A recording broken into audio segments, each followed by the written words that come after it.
And what they were doing, unlike other media, was having to wipe this thing down to get rid of the dust and hopefully the static. But it still might not sound clean. Drive-through vaccinations, older people avoid exposure and the logistics of getting in and out of buildings. And it's not just flu shots. The problem with big theaters like this is they don't make most of their money from selling tickets. They make it by selling stuff like this. Chartered planes brought about 1,600 missionaries serving in the Philippines here to the Salt Lake Airport due to coronavirus risks. Families disregarded social distancing, filling the parking lot and welcoming missionaries home with hugs.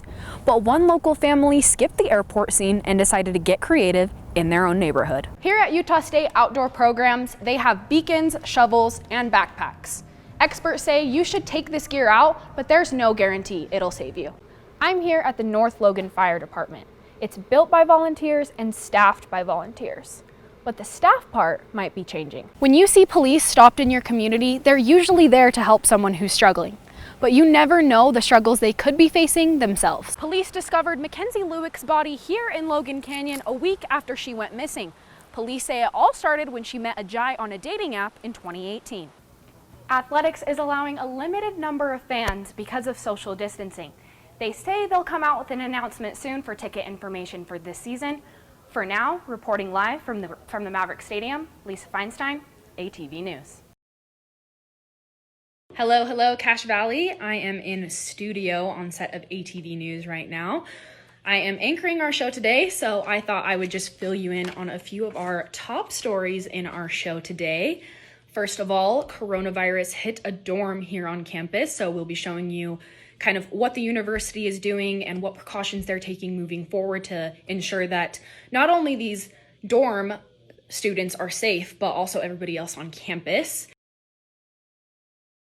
Because I'm going to start, whoever's here. Firefighters from units all over the valley It's Rescue 160 every time. are all training to work as one. What we're doing here tonight is called multi-company drills. We're going to start tonight by breaking out into 5 groups. Once a year they train, all using the same tactics and language. The idea is that because on emergencies we're going to have to work together, it's important that we train together. The last place you want to meet someone for the very first time is at 3 o'clock in the morning in the parking lot during an incident. Developers say they're going to knock down these houses anyway. So firefighters say they're thankful to get some practice in on the real thing. In 270, spun on a structure fire. With something like this, we have a great experience to be able to make these drills as realistic as possible to really provide better training. And it's not just firefighters that come train. When you're just sitting behind the radio, you don't always know what's going on, but seeing it in person, you're like, oh, that makes so much more sense. They train to save those in need and each other. This team stands by in case a firefighter inside needs help.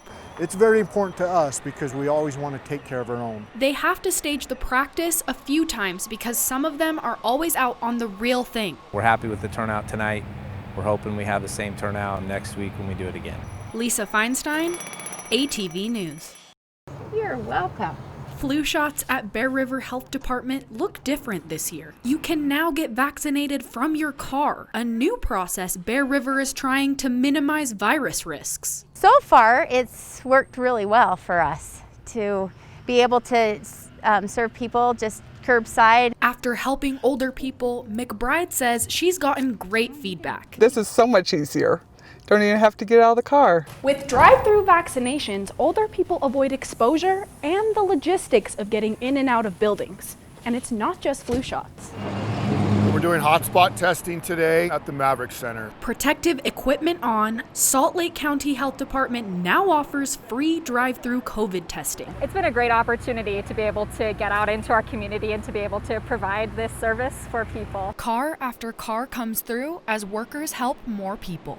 I think people like the convenience of it being set up in their community and no barriers. There's no appointment that needs to be made. We set the hours and they can come anytime that's convenient for them. Employees fill out the form for you so the process stays contactless. Kay says that's so anyone can get tested. I mean, that's the whole focus is to provide this for people that wouldn't have access otherwise. Lesya Feinstein, ATV News. Police discovered Mackenzie Lewick's body here in Logan Canyon a week after she went missing. Police say it all started when she met Ajay on a dating app in 2018. Mr. Ajay pled guilty to 1 count of aggravated murder and 1 count of desecration of a human body with regards to the events on June 17, 2019 that resulted in the death of Mackenzie Lewick. Ajay's Salt Lake City home is where police say he took Lewick after picking her up from a park at 3 a.m. on June 17, 2019. She got a ride from a Lyft driver to the park and left with Ajay. When she didn't show up for a test at school or her California home that weekend, the search began. This is a case that riveted our community. We had a young, incredible woman who was a student up at the University of Utah, very much loved by her friends and our community, and her disappearance caused an understandable alarm. In Ajay's backyard, police found Lewick's DNA on June 26th. Neighbors told police on the 17th that Ajay had been burning things behind his garage that, quote, smelled horrible. There, police found Lewick's belongings. In Logan Canyon, police discovered her body a week later, buried in a shallow grave, arms bound behind her back, blunt force trauma to her head. USU spokesperson Tim Vitale tells me Ajay went to Utah State for single semesters in 2009, 2011, and 2015. The charges he pleaded guilty to aren't the only ones he's facing. Ajay is also facing charges for another aggravated kidnapping and 3 counts of forcible sexual abuse toward another woman he met on a dating app, and 19 counts of sexual exploitation of a minor after police found child pornography on his computer. Gill says all Lewick's family wants now is privacy. Maybe they can begin to have some sense of closure for that family and to retrieve some sense of and some measure of justice as a family. Gill worked out a plea deal with Ajay for life in prison without chance of parole. His formal sentencing is set on the calendar for October 23rd. Reporting from Logan Canyon, Lesya Feinstein, ATV News. I'm here at the North Logan Fire Department. It's built by volunteers and staffed by volunteers. But the staff part might be changing. Battalion 70, Truck 70, Engine 71 respond on a possible structure fire. Logan and North Logan fire crews respond to a call, This is a first alarm assignment. with North Logan units helping out full-timers in Logan. This type of incident is not straining their resources. Rescue 120, Battalion 120, respond to medical sick person. There have been more medical calls and not enough volunteers. The call line just keeps going up and up and up.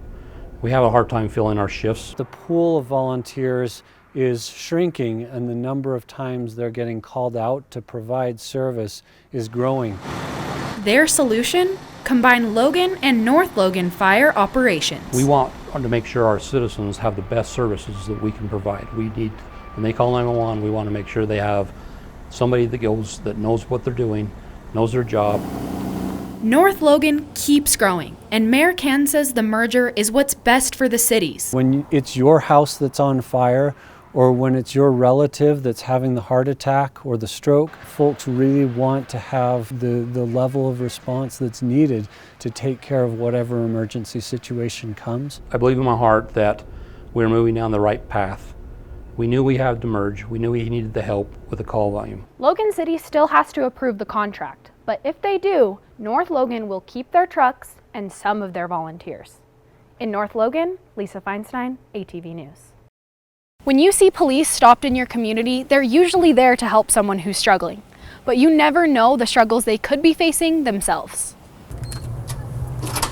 Officer Johnson is happy to be walking through these doors as a patrol officer again. A month after she got hired in 2018, she was stuck doing work inside the station. After her pre-hire physical, I was at a training for school and my doctor calls me from his personal cell phone number while he was on vacation. Doctors diagnosed Johnson with stage 2 invasive ductal carcinoma, breast cancer. Honestly, I said, I'm scared more than the chemo and the cancer. I'm scared to lose my job. But the department quickly stepped in to help when Johnson needed it most. Before this, I hadn't been part of any kind of, per se, work family. I don't think there could have been a better place for her to go through this than with this department. Everyone here has been they've gone above and beyond for her. When one of our officers is going through something, we we really come together, and it is unifying for us. Johnson has been in remission since September. Her loved ones describe her cancer fight with the same word, positive. Watching her, I kind of learned a lot of things about just not being like a whiner and a complainer. She faced it head on. She just kept a great attitude about it. She's always been the rock of our family. Just live your present, fight hard, do what you can, and keep that positive mentality. That can get you so much farther. Most of the video you just saw was in the station, but now she's back out and doing what she loves, taking calls. I actually just saw her handling backup on a domestic dispute call. Lesya Feinstein, Cash Rendezvous. A former cop in Ogden put his business of making bulletproof vests on pause to help his community. I took a trip to see what he did with his 7,000 square foot warehouse. You can take as much as you need. The others, keep it down to a couple meals. More people are in need of groceries as they lose their jobs. We're pushing out 4,000 pounds of food a day to people that need it. Right now, there's about $97,000 worth of food in this 7,000 square foot warehouse. But these aren't the usual supplies that are lining these shelves. Advanced armor technology makes protective gear for anyone, from teachers to law enforcement. It is also stab-proof certified. And, we only penetrate 3 layers. But what do bulletproof vests and canned soup have in common? Oh, you're welcome. Come on in, man. Our slogan on our building is, stay alive, life's too short. This is the same thing. We need people to, calm down and realize that there is people there for them. So owners took manufacturing out of this warehouse and put in Tri-City Exchange. It's a food bank like no other in our state, and where if you have something, drop it off so that somebody else can use it. If you need something, come and get it. The pantry is stocked with these donations from companies like Lee's Marketplace, Associated Foods, Nicholas Foods, but mostly our community, from the citizens to the business owners, have just came out of the woodwork to help. It's incredible. I, in a million years, wouldn't have expected this type of support. I've delivered to one lady where she actually fell to the ground in tears because she had food for her and her children. It just truly is amazing to see the gratitude and the relief that we're giving to people. It's great, and it's great to see those people that are very humble and they didn't want to come or they can't qualify for food bank regular. Hey buddy, did you get you a little car? And so they can come in here and they can get what they need and they can make sure that their family's taken care of too. Larson says they got the place up and running in less than 72 hours and have been helping close to 300 people a day. For more details like hours or how to donate, check our Facebook page. Needle drops were aging out, along with people who were listening to them, but not for 24-year-old Ben Houghton. This kind of forces you to sit down and listen to an album start to finish, so you kind of get the whole experience that the artist intended for you to have. All right. And he isn't the only one with that love for his turntable. Ethan Pack says that experience is what some millennials are after. So whereas a piece of vinyl looks like a material thing, that somebody picks up and puts on the shelf, they're really paying for the experience of being able to sit down and either, listen to it fully by themselves with the headphones on or have friends over and listen to it all together.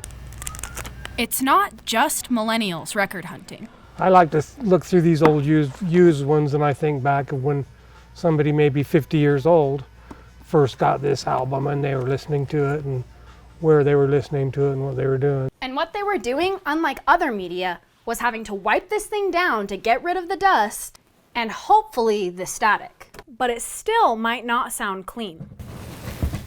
Sometimes they even sound better when they skip a little bit, and pop and crackle. Some guys are definitely looking for that or definitely feel some catharticness when they hear that for sure. Whether it's the sound of history or tomorrow's hits, the vinyl trend could be here to stay. Lesya Feinstein, ATV News. How close were you paying attention during Aggie sports this season? Find out when you take my quiz in sports. Thanks for joining me on this special edition of Aggie Sports, where I will be quizzing you on some Aggie sports highlights that happened this season. So get out your pen and paper, keep track of your answers, and be sure to let me know how you did on our Facebook page. Hi everyone! Today I'm going to be showing you how to make rugaliki, which is a Russian dessert, which basically translates to a cookie, croissant type of thing. Here I have all of my ingredients.